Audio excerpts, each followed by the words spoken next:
Pues bienvenidos una vez más a la entrevista. Ahora estamos aquí en las instalaciones de Headquarters Central Nacional de Posta MX, aquí en San Pedro Garza García, Nuevo León. Y hasta que se nos hizo, andábamos detrás de él desde hace un año, de mi estimado Enrique de la Madrid. Te pido mil disculpas de habernos tardado, pero Oye, luego por algo es. y andábamos detrás de ti, y tú muy cerca de aquí, porque tú traías algo que estabas trabajando mucho, que es Adopta un Mexicano. Bueno, digamos, programa lo pensé yo como concepto muy al inicio de la pandemia, y porque mi lógica en ese entonces era que lamentablemente prácticamente la mitad de mexicanos están en pobreza o estarían en pobreza y la otra mitad no. Y creo en una sociedad mucho más solidaria, mucho más empática. Tengo que reconocer que el título no fue muy afortunado. ¿Por qué no Por- fue afortunado? Porque hay quienes les pareció de alguna manera como paternalista, como un tanto ofensivo. Y pues nunca fue mi intención. Mi intención más bien es el apoyo a un mexicano, ser solidario con un mexicano, una mexicana, porque lo que sí creo es que tenemos que buscar que todos tengamos oportunidades. Incluso hay expertos en el tema de la pobreza que te explican que necesitan las personas, sobre todo en pobreza, una jalada, un lanzar a la gente, un apoyarla para que tome la escalera y a partir de ahí pueda subir. Entonces, bueno, ahí hubo a quien criticó el nombre del adopta, pero yo creo que apoyo a un mexicano, ayuda a un mexicano, sigue siendo el concepto en el cual yo estoy absolutamente de acuerdo. ¿Cómo te fue en esa experiencia? No, bueno, pues yo sé que me pueden criticar. Una, porque pudo haber sido inadecuado el título, y la otra, porque pues de algo me tienen que criticar, Ujú. ¿no? Entonces, bueno, si me critican de eso, pues Pero era también una labor muy loable que estabas haciendo. a mí Sí. me parece que sigo convencido de que México tiene que ser aún más generoso. Los mexicanos tenemos fama de ser solidarios, pero esa solidaridad se nos nota más cuando viene un huracán, Ujú. cuando viene un terremoto, entonces sí salimos todos a la calle. Pero después nos replegamos y nos volvemos otra vez personas muy individualistas. En unas últimas encuestas, sobre todo en la revista Nexos de hace un par de meses, de eso hablaban, Sí. de un mexicano cada vez más retraído, más individualista, incluso más desconfiado del prójimo, incluso de la familia. Ujú. Y por eso yo digo que al revés tiene que ser y tenemos que ser mexicanos más empáticos, más solidarios, porque es la única manera de salir adelante. Ese modelo se ha replicado en otros países y a ti, digo, por lo que platicabas y lo que conocíamos aquí, para los que no conocen el área metropolitana de Monterrey, pues tú andabas acá en Sierra Campana, en Independencia, buscando ese tipo de Y apoyo. porque estuve yo aquí 4 años trabajando en el TEC de Monterrey, en un centro para el futuro de las ciudades. Y de las cosas que pues también ahí vimos, efectivamente, el TEC tiene, junto con otras instituciones muy importantes, empresas en Monterrey, tiene precisamente apoyos, programas de apoyo a la gente con más necesidades. Así es la vida. Sí, el reto es que si algunos tenemos la posibilidad de apoyar al prójimo, de ayudar al prójimo, como por qué no lo haríamos. Y sobre todo en zonas como las de aquí en Monterrey, pero también en cualquier zona metropolitana, vivimos muchas veces de vecinos de los contrastes, unos que tienen todo y en Sí. exceso y otros que no tienen nada. Y el que no acabe de entender que el mundo de hoy en parte está polarizado por estas enormes diferencias, Ujú. pues es que no entiende nada. Y esta polarización genera encono, genera molestia y genera una sociedad que además se presta en su momento también a ser manipulada por actitudes populistas. Entonces, insisto en lo mío, tenemos que ser más corresponsables y más solidarios con aquellas personas que han tenido menos oportunidades. Hablando de eso, de las desigualdades, hay un estudio, coincidimos en las coincidencias que tenemos tú y yo, con Gisela Rubach, ahí con Alfredo Mazo decían, ¿por qué el hijo de un gobernador, de otro gobernador iba a ser? Pero hay un reciente estudio que les recomiendo que lo vean, que dice que los mexicanos, el 30% de los mexicanos está predestinado a seguir lo que hacía su papá. Y que de ese 30%, el 80% cae en desigualdad, y estamos hablando precisamente de esa desigualdad. ¿Cuál es tu experiencia ser hijo de un presidente? Bueno, primero en sí misma es una excepción. Si somos un país de 130 millones de personas y solamente tienes un Ujú. presidente, pues solamente hay una familia presidencial en un país de 130 millones. Siempre en general es una excepción. Ahora, la experiencia de ser hijo de presidente depende del presidente. Sí, también, sin duda alguna. y también depende del hijo. Y de la familia. Y de la familia. Tú lo viviste a los 20 años, algo Yo así. tenía 20 años cuando mi papá es candidato y luego ya presidente de la República. Yo ya llegué, digamos, en una edad, para mi juicio, muy afortunada, porque no era un niño, como para no entender nada, no era tampoco una persona ya muy madura, como para tener estas cosas complicadas de, bueno, ¿y dónde trabajo? Que no se vea que hay favoritismo, que no hay nepotismo. Yo caí en la edad perfecta, en la edad en donde más bien me tocaba incorporarme a la universidad. Yo estudié Derecho en la UNAM, y bueno, pues mientras mi papá era presidente, yo era un estudiante de la Facultad de Derecho, con el privilegio, además, él también siendo abogado, pues de compartir incluso el interés por la carrera, en mi caso desde entonces el interés por el servicio público, pero bueno, yo también haciendo mi vida, porque finalmente esa experiencia era temporal, y yo sabía que iba a ser temporal, entonces cada uno la vive a su manera. Es una gran oportunidad de conocer al país, es una gran oportunidad de adentrarte en los temas, pero también si tienes o no la vocación. Pues yo no lo hubiera tenido y hubiera tenido otra, me hubieran respetado la que tuviera. Si yo hubiera querido ser dentista, si hubiera querido ser ingeniero, si hubiera querido ser economista, me hubieran respetado mi vocación. O sea, siempre nos respetaron a nosotros, a mis hermanos, de que cada quien se dedicara a lo que se quisiera dedicar. Es muy común en la política ver que entran con un matrimonio y terminan desquebrajados o con otras familias, pero tú no viste esa historia. ¿Y quién es para ti Isabel? Bueno, Isabel es mi esposa, con la que cumplimos ayer 33 años de casados. Digo, pobre de ella, ¿no? O sea, por mí muy buenos esos 33. Y con los cuales tenemos... Habría que preguntarle. Habría que preguntarle. No, no le preguntes, yo creo que está muy contenta. Y con la cual tenemos 4 hijos, 2 hombres y 2 mujeres. Y esos hijos también son los que nos motivan, porque nos motivan a salir adelante, a trabajar para ellos, para que ellos también, como las familias, todos queremos que nuestros hijos salgan adelante.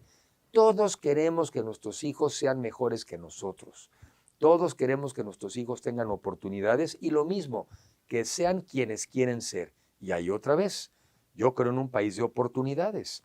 Si alguien por alguna razón nació en condiciones de pobreza o de desigualdad, pues que tengamos un país donde puedas acceder a la educación pública, gratuita, de calidad, y puedas ahí, a partir de ahí, igualarte. Y lo mismo un país donde tengamos un sistema de salud universal para todos, en donde si no tienes recursos, no importa, para eso está un gobierno, para proveerte esos servicios que debieran ser para todos. Entonces hay temas en donde lo que importa hoy en día en una sociedad no es donde naces, sino que tengas la posibilidad de prosperar. En Francia traen ahora muy el tema precisamente de que el problema no es tanto la pobreza, no es tanto la desigualdad, sino la falta de movilidad. Lo que importa es que te puedas mover, que puedas salir de donde naciste.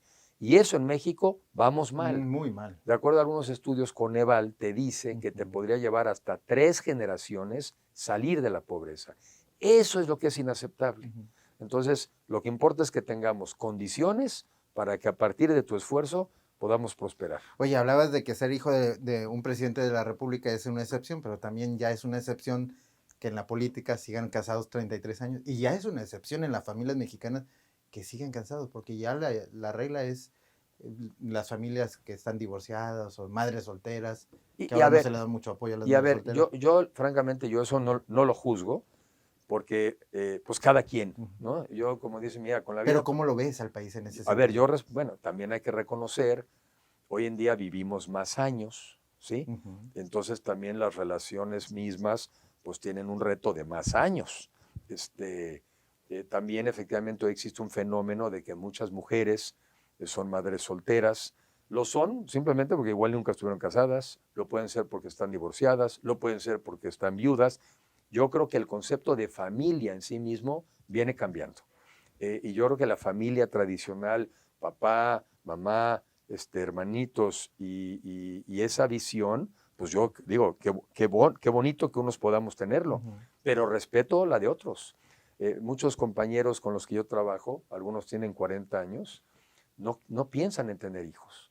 Seguramente, entre otras cosas, porque es cada vez más difícil la vida, porque es caro, algunos tienen una visión negativa sobre las perspectivas, Y por eso también usamos este concepto, ¿verdad? Y no es broma, es verdad, ¿no? De los perrijos. Sí. Es verdad, o sea, yo tengo compañeros que trabajan conmigo que han venido, digamos, teniendo, no hijos, pero sí mascotas, y son tu familia. Y son perrijos. Y son tu familia.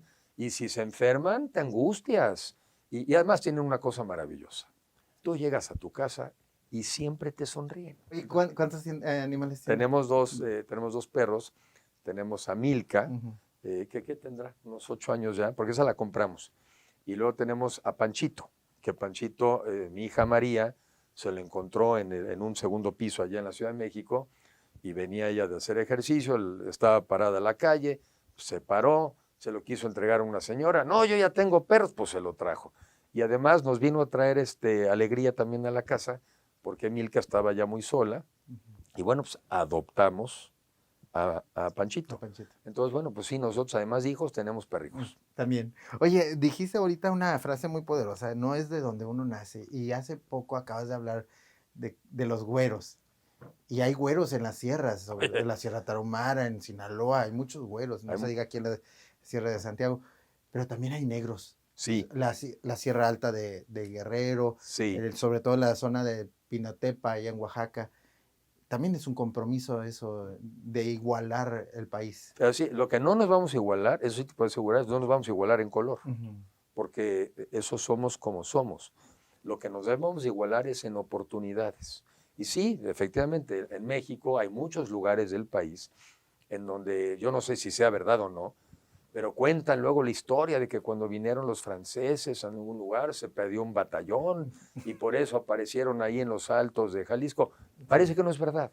En mi caso, lo rubio viene más bien del lado de mi familia paterna, en donde un tatarabuelo llegó de Alemania.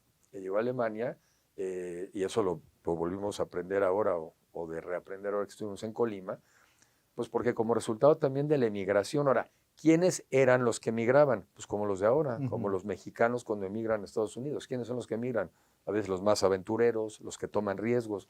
Entonces, yo soy como soy, alguien habrá escogido que así fuera yo, y yo como soy, con esto vivo asumiendo, ¿no? ¿Me hubiera gustado un poquito más de color? Sí, porque además es una friega con el sol mexicano que es muy fuerte. Pero yo no creo, en lo que sí no creo, es que nadie sea ni superior ni inferior a partir de su color de piel, a partir de su origen. Y en un evento reciente que estuvimos en el PRD, me gustó una frase que era de Berto Castillo y que dijo, no importa de dónde venimos, lo que importa es a dónde vamos. Y yo creo que ese es el reto que en México hemos tenido desde hace tiempo. No queda claro a dónde vamos. Y yo por eso propongo que vayamos a un país de oportunidades, a un país de clases medias, digo yo, pero para ponerlo más sencillo, ¿qué es eso? Un país de oportunidades, donde puedas tener acceso a educación de calidad, donde tengas acceso a seguridad, a educación, a empleo. Es un país de oportunidades. Y entonces sí, a partir de tu trabajo y de tu esfuerzo, llegas a donde quieras tú llegar, pero porque tuviste la oportunidad. Lo que no es justo, y sí se puede arreglar, lo que no es justo es no tener oportunidades. Y ese es el país que yo creo que tenemos que construir, el país de oportunidades, y no perder el tiempo en de dónde venimos. Realmente la gran discusión es a dónde vamos. Y no es poco lo que digo, y voy a poner ejemplos. Hay quienes piensan hoy, por ejemplo, desde el gobierno federal, pues que, ¿para qué queremos democracia si hay una persona que sabe todo? ¿No? Sabe todo. Y entonces sabe a dónde dirigirnos y a dónde llevarnos y sabe cuál es nuestro bien. Yo no creo en eso. Yo creo que en la democracia cada quien puede escoger su destino. Creo en el diálogo. Yo creo en las libertades. Creo, por ejemplo, en una economía de mercado. Estoy en un lugar, estoy en Monterrey, ¿verdad? Un lugar de emprendedores. Ahora resulta que vas a tener a alguien que te diga a qué te vas a dedicar, o pero aún, otra vez un gobierno, como los tuvimos en el pasado, que crean que es el gobierno el que maneja la economía.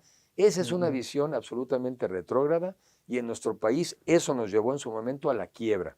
Entonces, sí importa a dónde vamos y yo creo que tenemos que construir un país sobre todo de oportunidades y más justo para todos. Se nos acaba el tiempo y pudiéramos seguir hablando contigo de economía, de turismo Hasta y de béisbol, porque sin venimos duda de ver a alguna de los sultanes. Pero yo quisiera preguntarte, ya para finalizar rápido, entonces, ¿a dónde va Enrique? Enrique va pretendiendo encabezar, ser el responsable de la construcción del Frente Amplio por México para poder unir a los mexicanos por el mejor México posible, porque además es ahora o a esta generación no le toca ver ese México posible. Y Enrique también está muy preocupado de las tendencias en el mundo hacia regímenes populistas que acaban generando dictadores a regímenes autoritarios y donde los que salen perdiendo es la población a la que se dice que le iban a ayudar. Entonces Enrique se les atraviesa a los populistas y quiere sobre todo un país en democracia, con libertades y con la posibilidad de prosperar. Viendo el panorama general, ya sin moros ni cristianos, ¿cuál es la diferencia de Enrique frente a los demás? Bueno, lo que yo creo que es una de mis fortalezas es mi experiencia. O sea, yo no digo que voy a ser un buen funcionario, un buen servidor, porque hay que recordar que estaríamos en un futuro, cuando lo pueda decir, lo que ahorita no puedo decir, pero que estamos pensando, yo trataría... Y que todos entendemos. Tengo experiencia de alto nivel, al más alto nivel, de poder trabajar con los servidores públicos, que son los que trabajan en una administración. Y cuando fui secretario de Turismo, fuimos el 6º país más visitado del mundo. O sea, hay que dar resultados. Pero también conozco al sector privado, sé lo que los mueve, sé también lo que los motiva y qué condiciones necesitan para invertir. Pero como también los conozco, sé que les debe uno de exigir inversión, empleo y muchos mejores salarios. Conozco quién puede pagar más y a quién no le da. A una pequeño comercio muy sencillo, un negocio familiar, pues quizá no es la opción. Pero tenemos muchas empresas en México que tienen un margen suficientemente amplio para pagarle mucho mejor a sus empleados. Y conozco también, estuve aquí en Monterrey, conozco a la academia, cómo apoyar a la academia, a las universidades, a la educación, pero sobre todo para que se focalicen a resolver nuestros problemas. Yo creo en la libertad académica, pero es mucho mejor si tenemos universidades enfocadas en nuestros problemas. Entonces, ¿qué caracteriza a Enrique? Que Enrique sí tiene experiencia real al nivel que se necesita para poder resolver los problemas del país y aprovechar oportunidades hacia adelante. La última en esta ocasión, y toca madera tú también, Isabel, porque aquí nos acompaña la esposa. Si hoy fuera el último momento de tu vida, ¿cómo te gustaría que fuera recordado Enrique de la Madrid? Me gustaría recordar que por el paso de Enrique sí mejoró la condición de vida de muchas gentes y que se quedaran con ese buen recuerdo de que pasó alguien que transformó la vida de muchos otros. Vamos a seguirte los pasos, sobre todo aquí en Posta. Y antes de terminar, de parte del grupo que comanda Arlen Vargas, te entregamos nuestra taza. Todos los días se construye el éxito. Todos los días se construye el éxito. Y el fracaso también. Qué bueno que usted en chiquito. Mira, sí, mejor. Pero hay que recordarlo todos los días. Es que todos los días tiene razón. Y ¿sabes qué? Yo desde el COVID, ahora más que nunca, un día a la vez. Un día a la vez, que es lo único que tenemos. Hay que maximizar el día que tenemos. Que así sea. Muchas gracias, Enrique. Gracias por la invitación. Muchas gracias y sigan por Posta MX.